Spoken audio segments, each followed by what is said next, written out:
The brains behind the original Roomba are back again with a similar promise: to keep your garden weed-free via the help of a little helper robot. If you're a gardener, you'll understand the plight that weeds cause.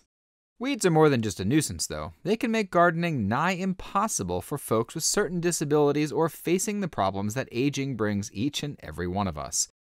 Tertill is designed to completely remove this obstacle from your path to gardening, quite literally, and actually delivers on its promise of creating a weed-free garden with almost no maintenance at all.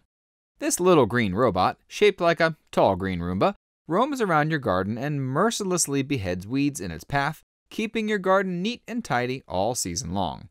It's a way to keep your garden weed-free without using herbicides, and it requires no power from the grid since it's completely solar-powered.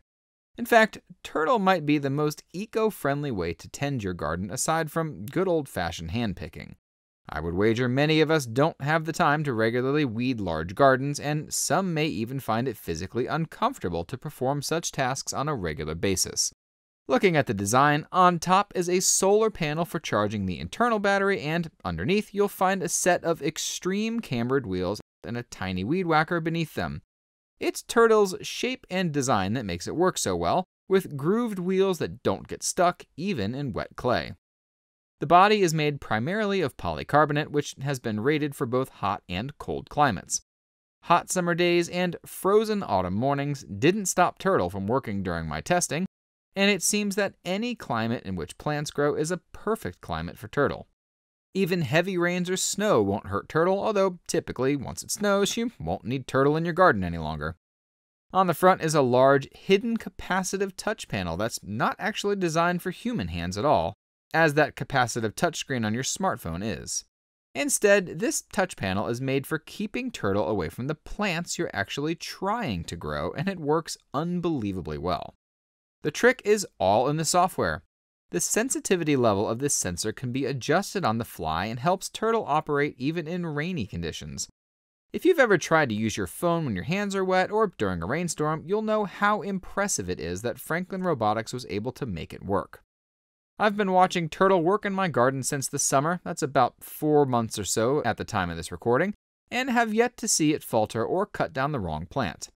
That, in and of itself, is a technical marvel and an achievement that makes this product worth its weight in gold.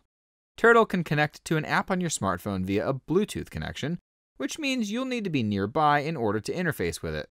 Tertill isn't designed like many other robots of its shape. Rather, it's designed to work completely on its own without human intervention or smartphone interaction. The app is more or less just a tool to check the robot's status, see its battery level, how much solar power the cells up top are generating, and see the internal temperature of the robot.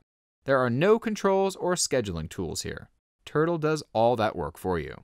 While Tertill works marvelously well in my well-manicured garden, it does so primarily because I built this garden specifically for this review.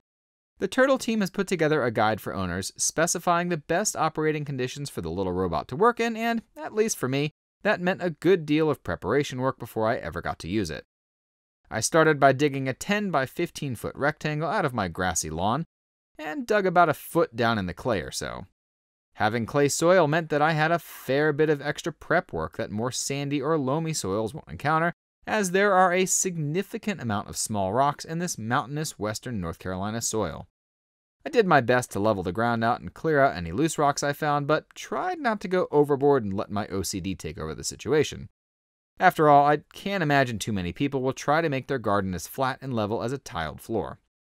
Tertill requires a physical barrier to keep it within the bounds of the garden, which is fine since I wanted to keep the grass and wild rabbits out anyway.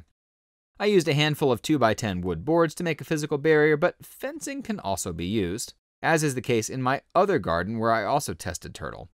Franklin Robotics also notes that plants should be spaced about a foot apart from each other, which leaves enough space for Tertill to work in between them. You could always group plants together, but the important part is that the empty space in between groups should be left wide enough for Tertill to roam through.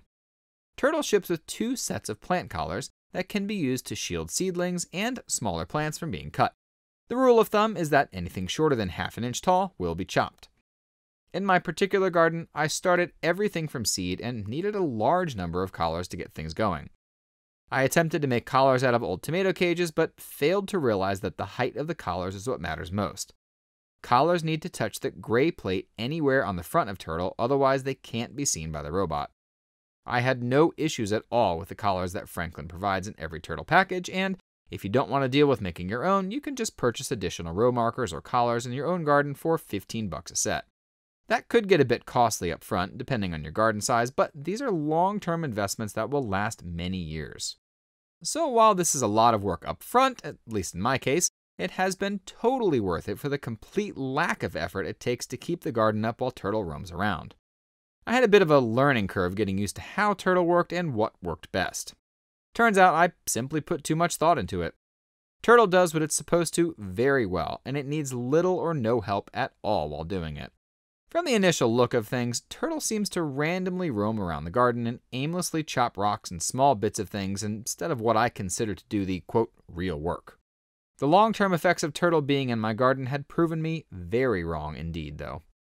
Over the span of those last 4 months, I've never had a more weed-free garden in my life, and I've been gardening since I was a kid. It's just never been this carefree. Right now, I'm utilizing about 300 square feet in my backyard as garden space. Half of that is what Tertill maintains.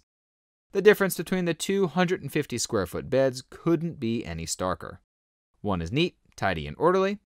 The other is filled with overgrown plants and weed sprouts that I haven't been able to get around to plucking. It's pretty clear this robot is better at this than I am. Since Tertill is weather hardened and solar powered, I never had to worry about charging the robot or setting up schedules. Everything is totally automated down to the pathing and scheduling, which Tertill does throughout the day. Once Tertill's in your garden, you forget it's there, and that's probably the best part about it. It does its job without fuss, without hassle, and, probably most importantly, without needing to be babysat or taken care of.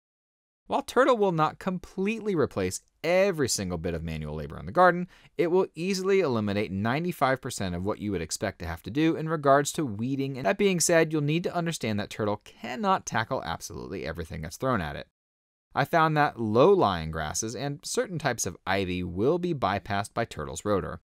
Franklin Robotics told me it's working on solutions for this, but for now, it's notable that these will still need to be hand-picked.